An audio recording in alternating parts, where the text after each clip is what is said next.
In the previous video, we witnessed arrivals that brought Monaco to silence, moments when supercars stopped being transportation and became symbols of authority. Today, we're watching how Monaco's billionaire women continue to write that language through supercars' fashion and the way they enter a space without ever asking for permission. Now let me ask you this. How do you imagine these women will arrive? Comment yes if you think they'll look exactly like this. And subscribe to the channel if you want to keep witnessing the beauty of extraordinary supercars and the women who give them meaning.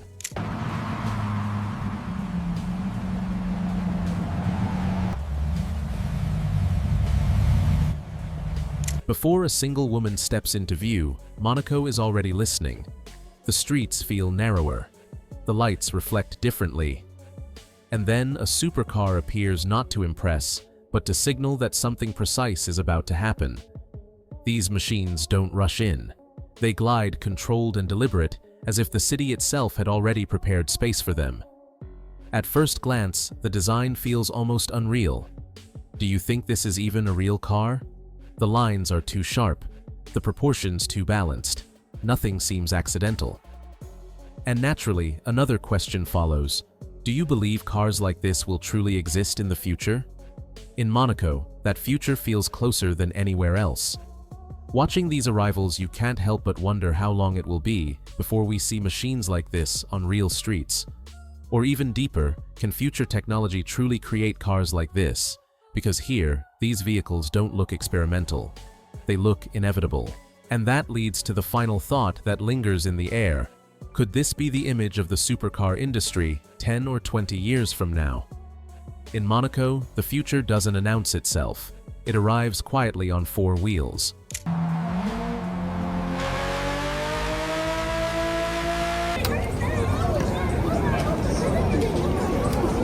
Ciao! Before a word is spoken, before a glance is returned, fashion has already entered the conversation.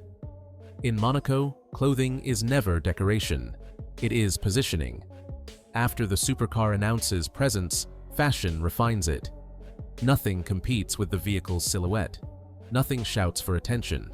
The cuts are clean, the colors restrained. Fabrics move softly under streetlights, designed to align with chrome carbon fiber and polished stone. This is not trend following, it is awareness. There are no oversized logos demanding recognition, no excess meant to impress outsiders. Every detail exists for one reason, only to look correct in this exact moment, in this exact place. A tailored jacket mirrors the precision of the car's lines. A silk dress flows with the same calm confidence as the engine at idle. Even footwear is chosen for how it sounds, or doesn't against the pavement. Here, fashion doesn't ask to be noticed. It assumes it will be. And just like the supercars before them, these looks feel deliberate, inevitable, almost rehearsed, yet never forced.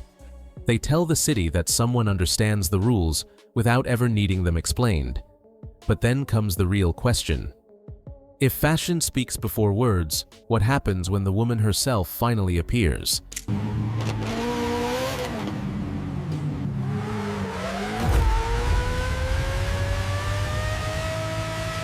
They don't arrive loudly. They simply appear, and Casino Square adjusts instantly. Before a door opens, before anyone speaks, their presence already fills the space as if they have always belonged there. These women don't scan the crowd. They don't hesitate. Their steps are calm, unhurried, and completely uninterested in reaction. In Monaco, that kind of confidence is unmistakable. At Casino Square, permission is never requested. It is assumed. Security doesn't step forward. Valets don't rush. The environment responds automatically the way it does when something correct has arrived. A glance, a subtle nod, a pathway opening without instruction. Everything moves around them, not toward them.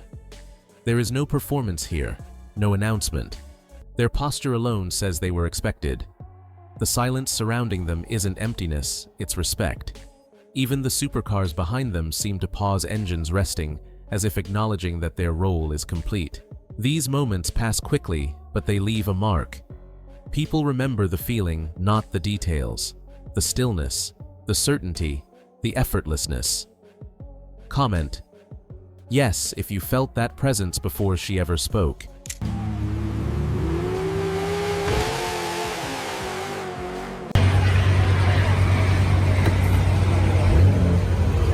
The conversation doesn't begin with words. It begins with a touch. A hand rests briefly on the door. Fingers close with precision. The door shuts, not too fast, not too slow. In Monaco, this small interaction says more than any gesture meant for an audience. There is no struggle, no adjustment, no second attempt. The car responds as if it understands her rhythm. She doesn't check the mirrors to see who's watching. She doesn't wait for a cue. The seat, the wheel, the quiet hum of the engine. Everything aligns without effort. This isn't control through force. It's familiarity built over time. A relationship refined through repetition. The supercar doesn't dominate her presence. It follows it. Its design frames her movements, never competing with them. Even at a standstill, the vehicle feels attentive, restrained, waiting. When she moves, it moves. When she pauses, it settles. Together, they create a single composed signal. To outsiders, this may look subtle, almost invisible. But in Monaco, these details are noticed immediately. Because when a woman and a machine communicate without instruction, it reveals something deeper, a level of authority that doesn't need demonstration. And just as that connection becomes clear, another question quietly emerges. If the car adapts to her so naturally, what does it say about the kind of woman she is?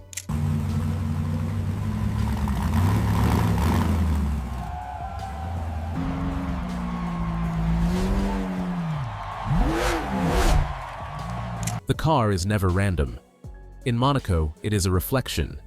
Some women choose vehicles that move with absolute calm, smooth lines, muted tones, engines that whisper instead of announce. Their presence feels grounded, controlled, unshaken. Others arrive in designs that are sharper, more architectural, precise in every angle. Not louder, just clearer, focused, intentional. Each choice tells a story without explanation. A restrained grand tourer suggests patience and long vision. A compact performance car hints at discipline, confidence in control rather than size. Even the absence of customization speaks volumes, proof that nothing needs to be added when the foundation is already strong. What matters most is consistency. These women don't rotate cars to chase attention. They commit to a silhouette, a feeling, a signature. Over time, the vehicle becomes recognizable, almost expected. Not because it's famous, but because it's correct for them. In Monaco, people don't ask what she drives. They already know. The car becomes an extension of posture, pace, and presence. It moves the way she moves. It pauses when she pauses. Together, they communicate a single message: nothing here is accidental. And as that pattern becomes impossible to ignore, one final thought begins to form. If the car reflects her character so clearly, what happens when she finally drives away?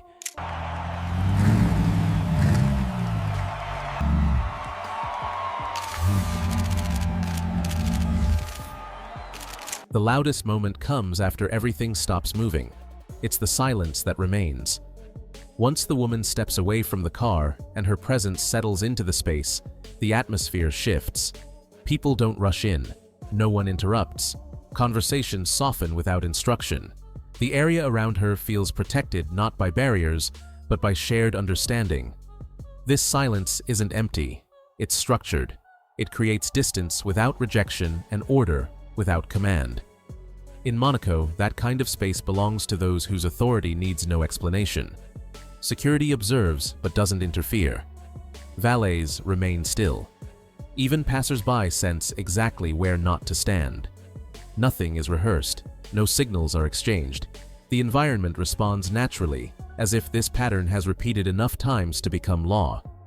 What's most striking is how unquestioned it feels. No challenge, no disruption. The silence holds because everyone understands what happens when it breaks. Balance disappears. And in that brief pause before anything else unfolds, one thought quietly surfaces. If silence itself moves around her, what happens when she decides to leave?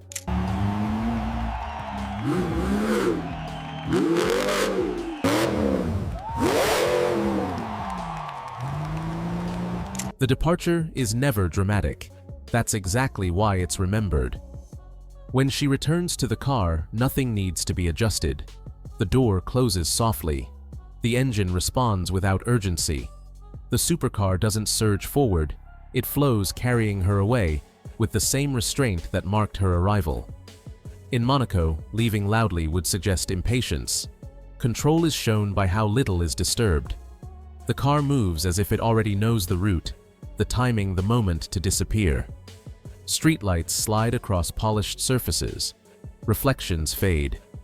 What remains isn't the sound of the engine, but the image of harmony between woman and machine. She doesn't look back. There's nothing left to confirm. Because true presence doesn't linger physically, it settles in memory. And as the supercar dissolves into the night, one question quietly stays behind. If her arrival commanded silence, what kind of power does her absence create?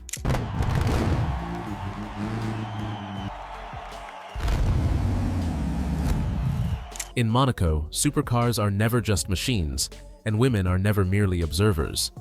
Together, they form a language built on silence, precision, and control, where fashion shapes presence. Movement defines authority, and restraint speaks louder than noise. What appears effortless is carefully calculated. What feels quiet carries profound power. So let me ask you this. If you had to choose between supercars and women, which would you choose and why? Share your thoughts in the comments so we can understand each other better. Subscribe to The Silent Lion to make sure you never miss a remarkable moment. Thank you for watching, and see you in the next episode.